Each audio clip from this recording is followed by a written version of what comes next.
Take a seat.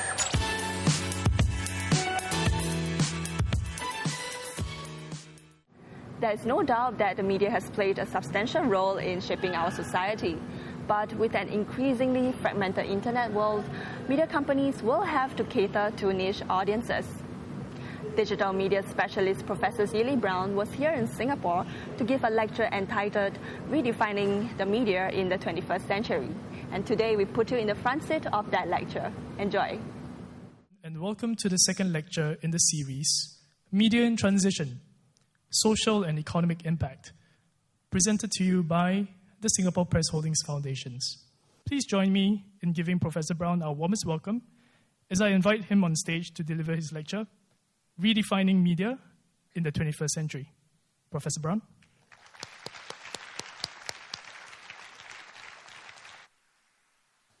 This is not meant to be a formal lecture, but the beginnings of a conversation.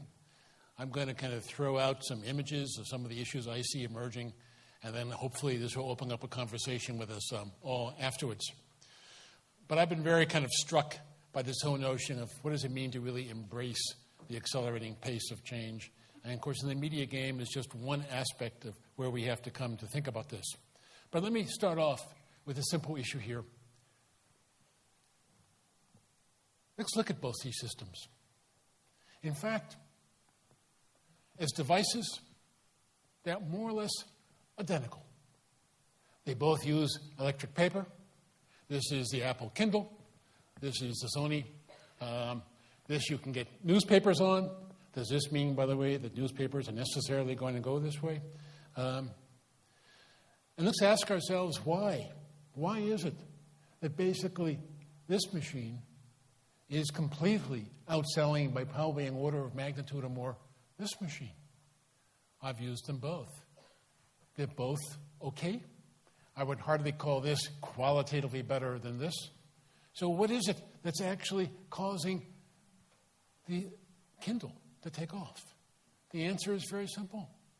It has to do with the user experience. I want to come back constantly to this notion, what does it mean to think about experience? Because we may be engaged deeply in the economy of experience and how to think differently about experience. But the catch with the Kindle is with the Kindle, you don't think PC. You don't even think cell phones. The catch here is this device, which we'll show you later, is a device that you can be completely unaware of anything else around you because it is connected directly through wideband net to Amazon. And just with one push of the button, you're inside the Amazon store. And what's so interesting about this is unlike, for example, the Sony, instantly you have access to actually more than 180,000 books, papers, in fact about 180,000 books as of yesterday, then papers, blogs, and things like this. So basically you don't think about it being a PC. You don't think about it as being a cell phone. You actually think about it as just an extension to this infinite set of kind of books that you can get access to. But on top of that, you don't just read books, but all of a sudden you can annotate. And any of the annotations that you actually make don't necessarily stay on the device. They actually live in the Amazon cloud forever, that you can pull them down at any time that you want. This is kind of interesting in a way, because it's a little bit like the iPhone, recognizing as the end-to-end experience that made the difference. This was a kind of a genius move by Jeff Bezos to kind of realize that it's not the device anymore, it's the experience, end-to-end experience that you actually have. You know, on top of that, for those of us that travel a great deal, what's so interesting about this device to me is you can actually carry, and I said 100 books, kind of with a small modification in terms of the secure ID card on this thing, you can now carry 1,000 books with you.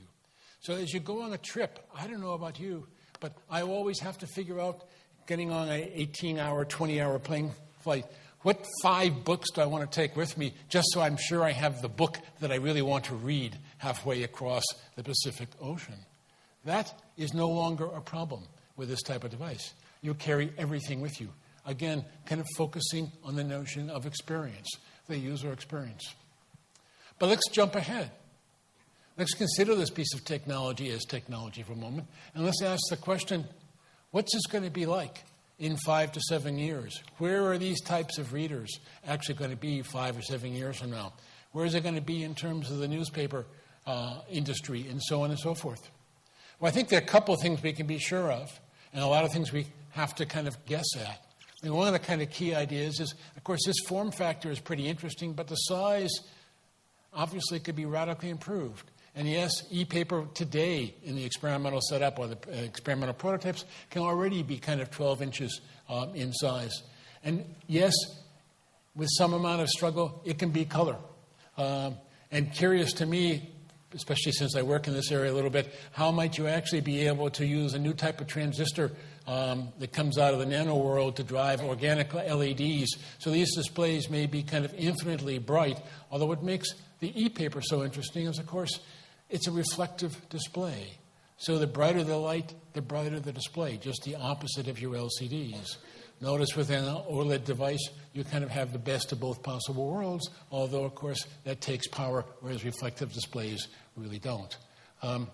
So I think that you're going to see some very interesting advances now. And I say that because I personally have actually worked on the EPaper or alternative to EPaper for over 17 years. And I keep thinking, right around the corner, we're going to crack this problem.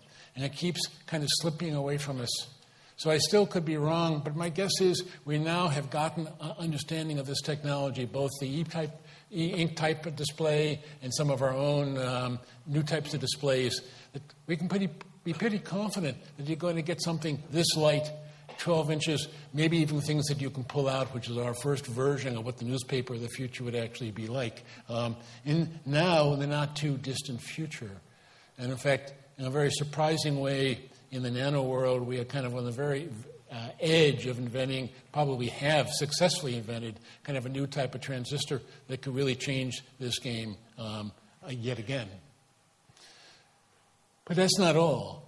Let us kind of think about the world we all live in terms of the long tail and the whole issue of now, how do we start to honor what you might call niche communities? And how does this relate to the mix-ups and the mashups that you heard Henry talk about last year, and social media, etc.? And I want to talk about all that very quickly because it's all pretty obvious at one level, but then talk about how do we move from the Convergence 1.0 that in some sense Henry was talking about, but also from there to 1.5 to 2.0 with some very surprising things happening now. And the delight to me is in some ways Singapore is actually kind of leading the way in some of these issues that might be called Media Convergence 2.0. So I think everybody in this room kind of understands the role of the LongTail distribution, and as you can tell, I'm fairly influenced by Amazon. But what's so curious to me is with the long tail and the power of these niche communities that are now beginning to dominate some of the kind of mass distribution you have over at the fat part of the tail, just think, for example, a whole row of documentaries. A mere 5 years ago, you made documentaries. Guess what? You had a hell of a time distributing them.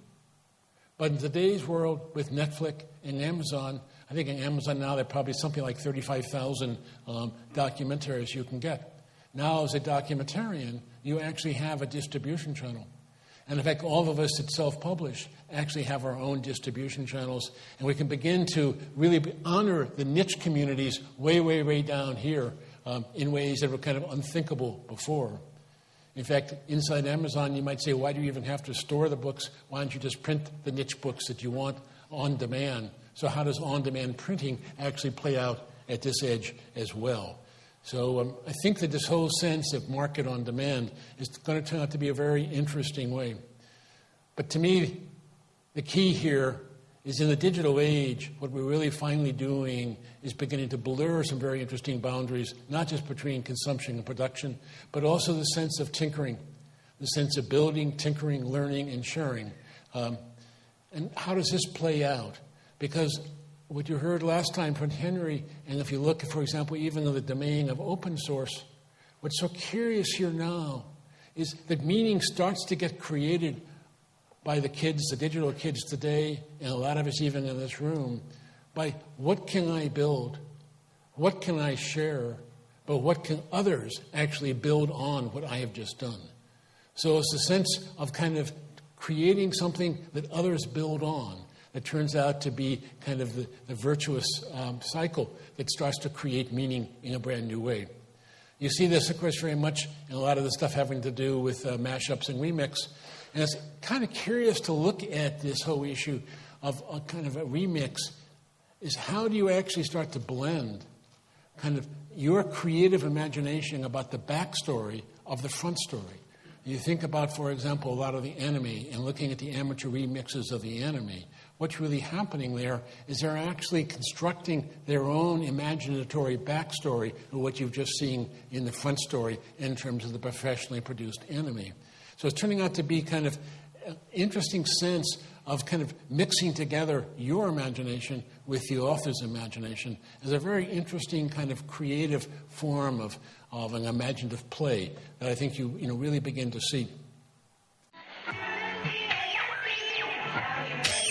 Take a seat.